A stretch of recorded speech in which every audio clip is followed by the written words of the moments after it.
vision. Ladies and gentlemen, please join me in welcoming Shri Jyotiraditya M. Scindia ji, the Honorable Minister of Communication and Development of the Northeastern Region, to deliver a keynote address.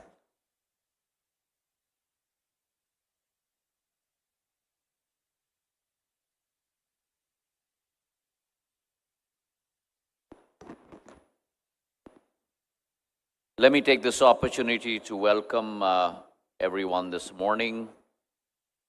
This is day 2 of IMC 2025, a hallmark event that heralds the arrival of not only telecom, but digital connectivity to every single citizen in our country. It also heralds the launch pad of India emerging not only as a center for high penetration for our citizens within the country, but really a launch pad for products, services, whether SaaS or others, for the world emanating from India. As I mentioned during my address yesterday, India is no longer a domestic market alone. Our entrepreneurs, our innovators, our industry have now been able to launch products and services for the globe from India. The other striking feature which has changed over the last decade is that a country that was majorly described as a services nation has today transcribed itself and metamorphosed itself all the way backward into the value chain, forward integration into services and into products, and deepened its footprint not only domestically but also internationally. So a revolution that started 2 decades ago with the advent of mobile in India today has vertically backward integrated all the way back into semiconductor chips. In our lifetimes, one could not contemplate India being a manufacturing source of chips. And with Prime Minister Narendra Modi's foresight, something that he put in place 11 years ago, that India has to be digital first, there has to be startup India, there has to be digital India. And with those goals, the policies that have been put in place, whether it is the semiconductor mission with 76,000 crores being put in place, almost over $10 billion have already been invested in semicon. We could not contemplate that you would have multiple fabs being set up in India, a area that was probably the highest level of technology in the world, based out of Taiwan and other countries. Today you have fabs being set up from India's west coast of Gujarat to India's easternmost point in Assam. And that's the capability that India has shown. Now, our growth has also been powered by India's startups, a country that had only a handful of startups 15 years ago, today has greater than 180,000 startups in the country. A country that had 0 unicorns a decade ago today has unicorns in triple numbers. And that really talks of Prime Minister Modi's resolve to work with industry, to work with our entrepreneurs, not the role of government being a regulator, but the role of government being a facilitator. Partnerships around the table as opposed to across the table, the mindset of government changing both as working as a partner with industry, a partner with entrepreneurs, as well as within government itself, a complete change in approach from ministries working in vertical silos to ministries working in a whole of government approach. And I think both these levers have resulted in India's true capability coming to the fore. India has always been a home for innovation, for invention. India, going back 10,000 years, whether you talked about Aryabhatta and the invention of the zero, whether you talked about the invention of surgery, which was Scindia, across the board, innovation and invention has been part of India's enterprise. That has been allowed to flower again under Prime Minister Narendra Modi. And that's why you've seen unicorns develop across the board. Two of them are represented, entrepreneurs are represented on the stage today, and I'll call them Alok and Alok.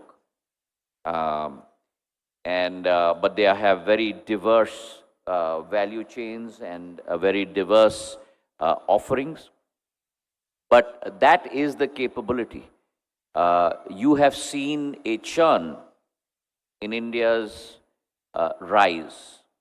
Companies that were at the zenith a decade or 2 decades ago are no longer at that zenith. And that talks about the virtuous cycle of entrepreneurship. And I remember I was taught at Stanford Business School. I had the good fortune of being taught by the founder of Intel, Andy Grove. And he left us with 2 ideas, which I think is in the DNA and every drop of blood of every entrepreneur.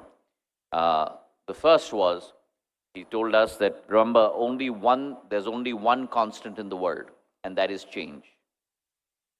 And the second idea was, always remember, only the paranoid survive. And I think those 2 thoughts are carried by every entrepreneur, not every day, not every hour, but every second. And I think that's the capability today that has come to flower. 2 paradigm shifts we have seen in entrepreneurism happen in India over the last decade. One, there has been a huge shift towards gender equity. And close to about 73,000 women-led startups have emerged. And I'm glad to see that in this hall as well, the people seated on the stage and myself are almost the minority. And that is the way that it should be. Because if we want to move towards from our Amrit Kal to our Shatabdi Kal, these next 22 years are not going to be incremental for India. They are going to be monumental for India. And if indeed we need to move from a developing and a developed country to a Viksit Bharat 2047, then every single Indian has to partake and contribute towards that goal. 2047 Viksit Bharat will not be achieved if only 50% of the population are contributing towards that goal. And therefore, it's incumbent on each one of us as a citizen to participate in that exercise. And therefore, this gender equity that we are seeing in the spirit of entrepreneurism is an extremely healthy sign. The second is if you look at the Nifty or companies listed on the Bombay Stock Exchange, 20 years ago or 25 years ago, you would find a majority of them being based out of the 6 metros in our country. Today, you will find that a majority of them are based out of Tier 2 and Tier 3 cities. And that talks about the entrepreneurial capability in India coming from every single small city and every town. I represent a rural constituency in India. And let me tell you, every young person in my constituency wants to be an employer and not an employee. Every young person in my constituency has a thirst for learning new skills, learning new capabilities, and being able to adapt that not only to forward himself or herself, but to be able to adapt that to take their communities and their areas forward. So that is the capability that India houses today. Government, as I said, has been a very, very strong partner. And that's the paradigm shift you have seen in governance today. When you look at the numbers, those are astounding. 1.2 billion mobile subscribers in our country today. India houses 20% of the world's mobile population. You look at internet subscription, 250 million 11 years ago, 974 million today. You look at broadband penetration, 60 million 11 years ago, 944 million today. So if you were to characterize the nations of the world on a digital basis, with the size of the digitally connected people in a country being the only barometer to be able to classify countries, then India would be the 3rd largest digital nation in the world. And I mentioned this in the CEO forum today, that what happened in the 1900s with the Industrial Revolution, what metamorphosized that change, what brought about that chrysalis, it was the advent of roadways and railways. That changed the complexion of the world because you were able to connect.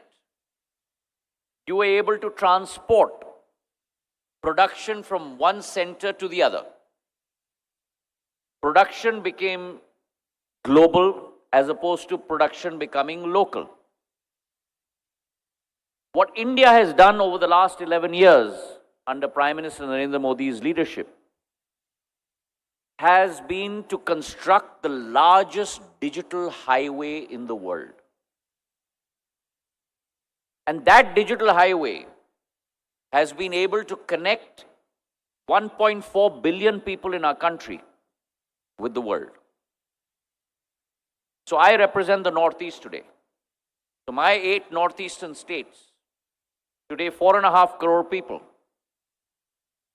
91% literacy rate,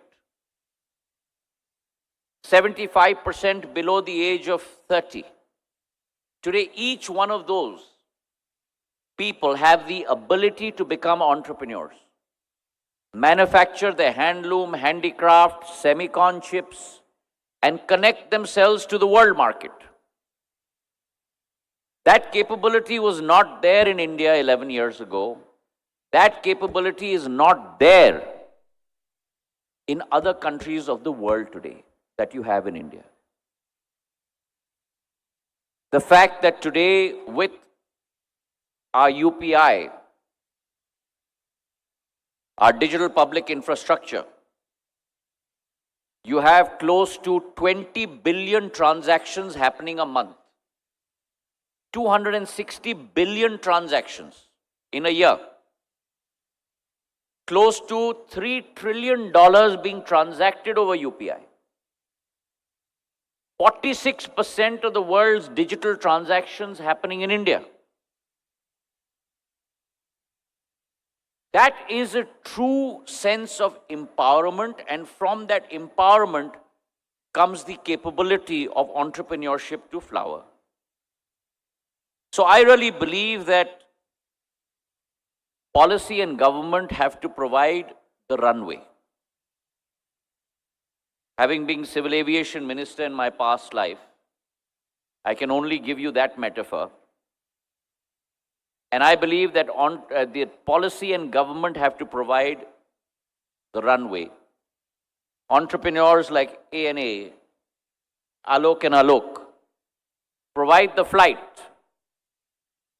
And what they do by providing flight is that they give wings to resilience, creativity, and the indomitable spirit of entrepreneurship of everyone sitting in this room.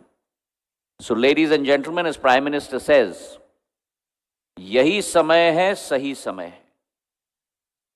This is your time, and let me tell you, I'm not going to tell you my age, but as a comparatively older person, I'm extremely jealous. I wish I was in your shoes. I wish I was in ANA's shoes. And that opportunity and that capability to be able to flower, to be able to grow, to be able to set up an enterprise in India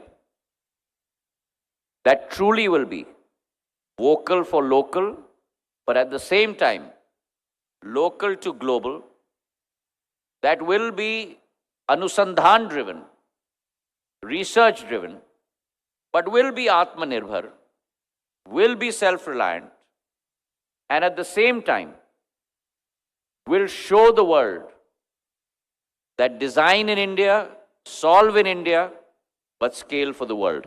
My best wishes to this forum. Thank you very much for having me. Thank you so much, sir, for your visionary address. It's always an honor to hear your views on such an important subject. Ladies and gentlemen, once again, a huge round of applause for our Honorable Minister of Communications.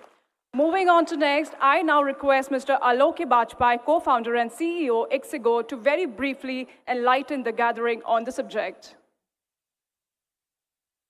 Thank you. Thank you so much, Honorable Minister, for your very inspiring and spot-on speech about how all of us need to seize the moment over the next 22 years to take our nation into being a developed country.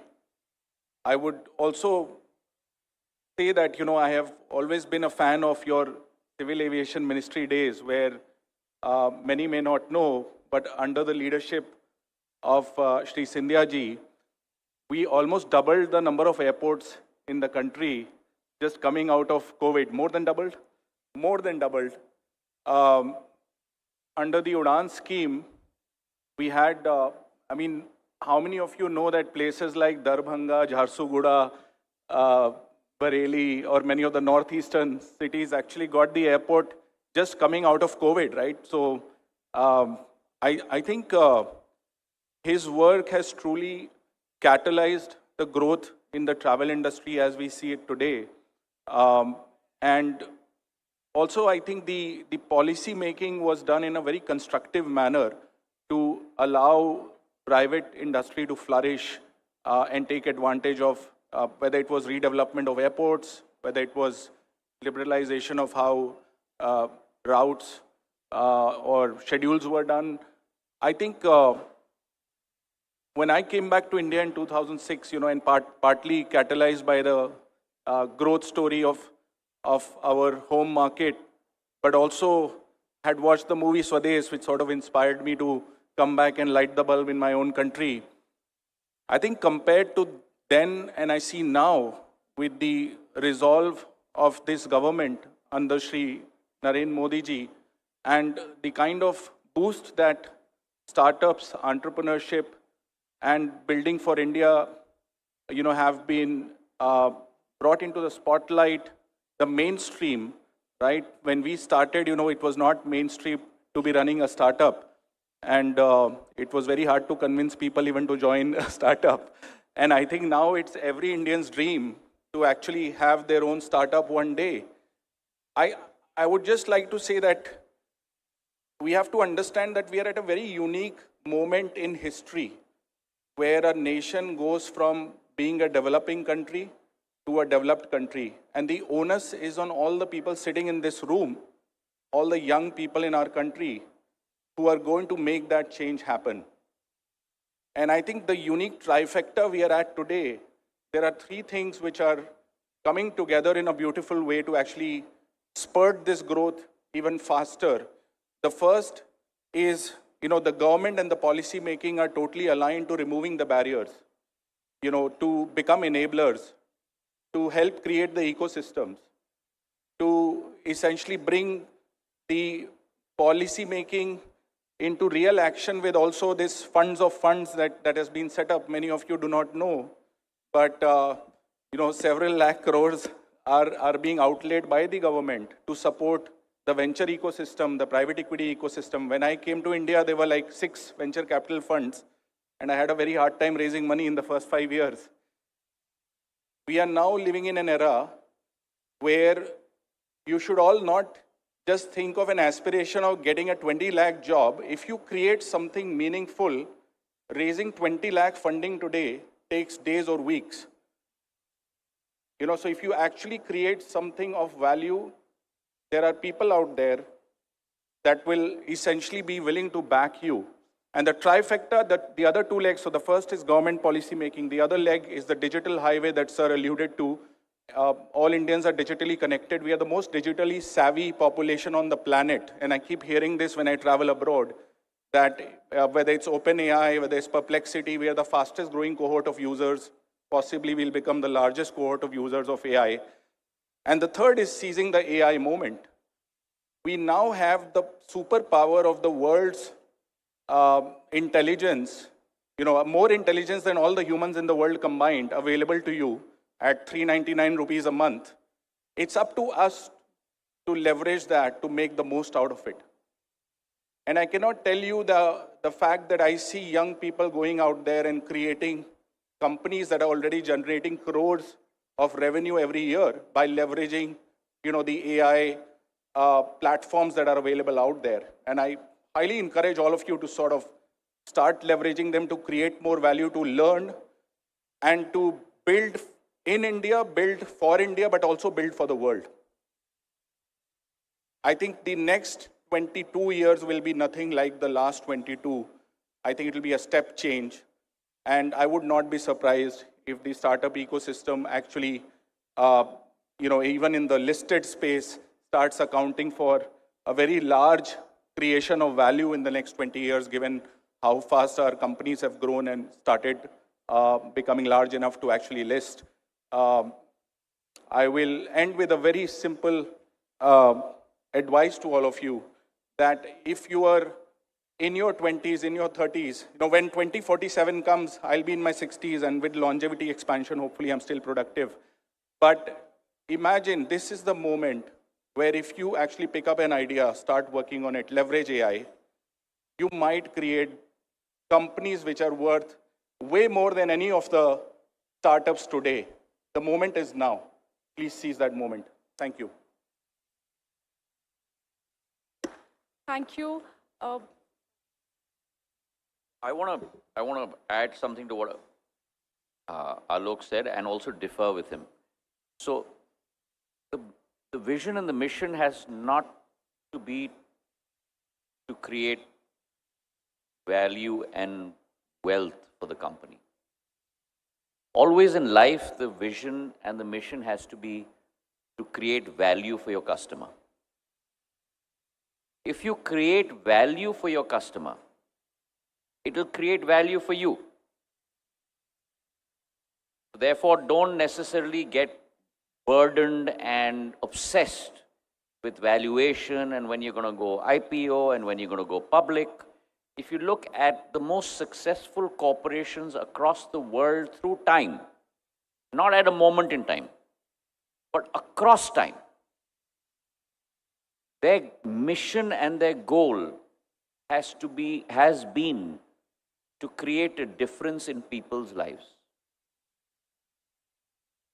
And if you're able to do that, the rest of it will follow.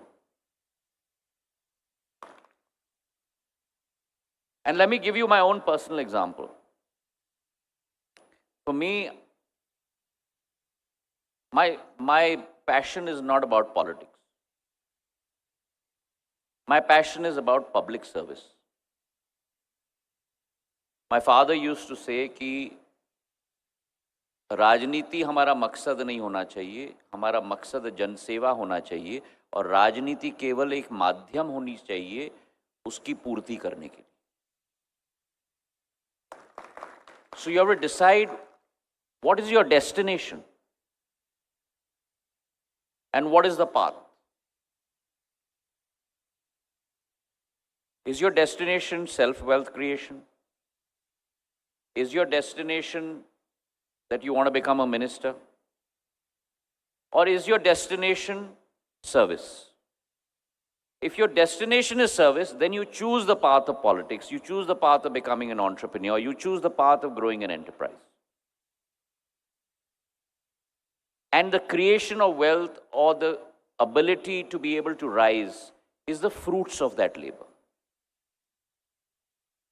That's our Indian philosophy. Don't ever forget that. Thank you. Thank you so much, sir. Your enthusiasm really encourages us.